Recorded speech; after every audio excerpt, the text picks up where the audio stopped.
खर्चा बिल्कुल नहीं निकल रहा। लॉकडाउन में जो दुकानें बंद रहीं उसका खामियाजा हम लोगों को भुगतना पड़ा, जो मीडियम तबके के हैं, जैसे मीडियम क्लास के हैं, तो हम लोगों को भुगतना पड़ा। तो तांते लगे रहते थे, पहले किताब के लिए लाइन लगता था यहाँ लेने के लिए, लेकिन अभी वैसा कुछ नहीं है। पहले 10,000 हो जाते थे, अब तो 500, 700, 800, 1000 बहुत। आज लॉकडाउन के बाद का हाल जानने हम पहुंचे दरियागंज के मार्केट में।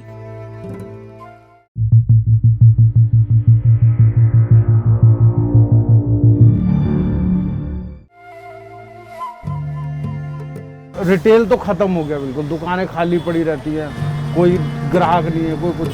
संडे के दिन इतनी भीड़ होती थी कि हमें 1-2 आदमी एक्स्ट्रा रखना पड़ता था, लेकिन अब संडे को ऐसा लगता है जैसे कर्फ्यू लगा हो। दरियागंज, जिसका मुगल काल में नाम था फैज मार्केट, आज के एरा में एक कल्चरल हब बन चुका है। हम लोग आते थे, अपना दुकान लगाए, जैसे कस्टमर आना शुरू करते थे, भीड़ लगती थी, हम लोग उन्हें पूरा आइटम दिखाते थे, फिर वो ले जाते थे। अब का जो है दुकान को बाहर लगाया, उसके बाद में कस्टमर वैसे बैठे रहते हैं, खाली काम नहीं हो रहा है इसमें ज़्यादातर। किताब और इतिहास प्रेमियों की ये फेवरेट जगह मानी जाती है।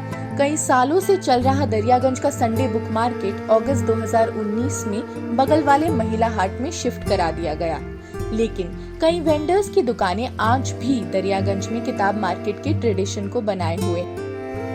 मेरा तो पहले ये दरियागंज में पटरी लगता था मेरा, वो पटरी तो ख़त्म हो गया, तब से शॉप लिया हूँ। और जब से वो पटरी ख़त्म हुआ, कारोबार उसी समय से फर्क पड़ा 20%, लेकिन लॉकडाउन के बाद बिल्कुल ही धराशायी हो गया है। मतलब काफ़ी दिक्कत हुआ सभी को, क्योंकि सारा काम बंद हो गया था, सब लोग वापस चले गए थे अपने घर। कुछ लोग आए भी हैं वापस, और उसी के साथ 100 रुपये, 100 रुपीज़। कुछ वापस भी आए हैं, अभी आधा स्टाफ ही हमारा आया है, आधा आया भी नहीं है। अब कुछ किताबें इंपोर्ट होती थी, इंपोर्ट नहीं हो रही हैं, तो उनमें बच्चों की ढूंढते थे लोग, वो आ नहीं रही हैं आजकल। नॉवल है, नॉवल लोग पढ़ना पसंद करते थे। मेरे पास सारी वैरायटी है, नॉवल है, बच्चों का है, बड़ों का है, सब वैरायटी है।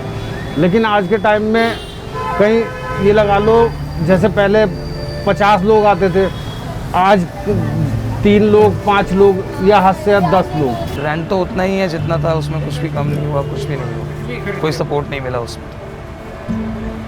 अभी क्या बिक रहा है सबसे ज्यादा? 160 रुपये।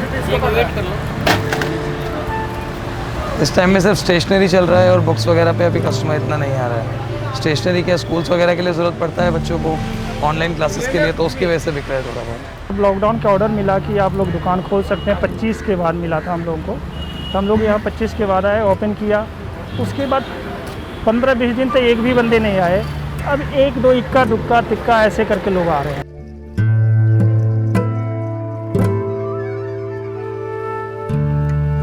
मीडियम क्लास वाले हम नहीं चाहते कि हमें राशन दे वो दे, हम उनसे कोई वो नहीं, लेकिन जो हमारा नुकसान हुआ उसका 50% हमें दे दे। जैसे बच्चों की फ़ीस जमा करनी है, 80,000 रुपये फीस जाएगा उसमें पूरे साल का, BCA का।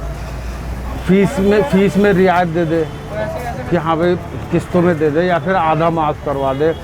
और आयुष्मान भारत लागू करा, वो हमारे लिए है ही नहीं।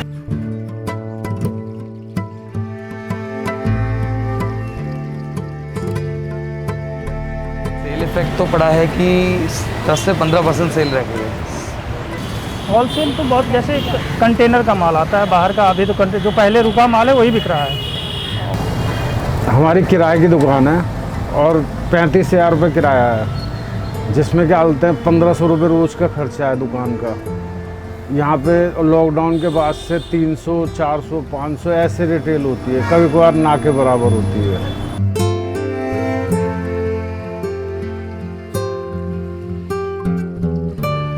जब पूरा लॉकडाउन हो गया तो फ़ोन पे ऑर्डर है ही नहीं। हाँ, इस टाइम थोड़ा उससे ऑनलाइन है थोड़ा बहुत, लेकिन ऑनलाइन का क्या भरोसा होता है। ऑनलाइन में क्या करते हैं, अमेज़ॉन, फ्लिपकार्ट, ये कि बोलते हैं हाँ भाई वो ब्रांड लेटर लेकर आओ, जो लेटर जल्दी पब्लिशर को नहीं मिलता।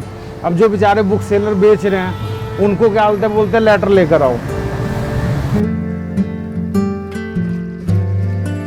जैसे हिंदी बुक्स का तो दिल्ली में है ही नहीं, कोई भी मेट्रो शहर में हिंदी का कोई डिमांड नहीं है। जितने भी मेट्रो शहर हैं उसमें हिंदी का कोई डिमांड ही नहीं है। सर पुरानी किताब के लिए जो दरियागंज आते हैं तो वो ऐसा ऑथर जो है जो डेड ऑथर हो गया उसके लिए आते हैं, जो ऑथर कहीं मिलता नहीं उस ऑथर के लिए आते हैं।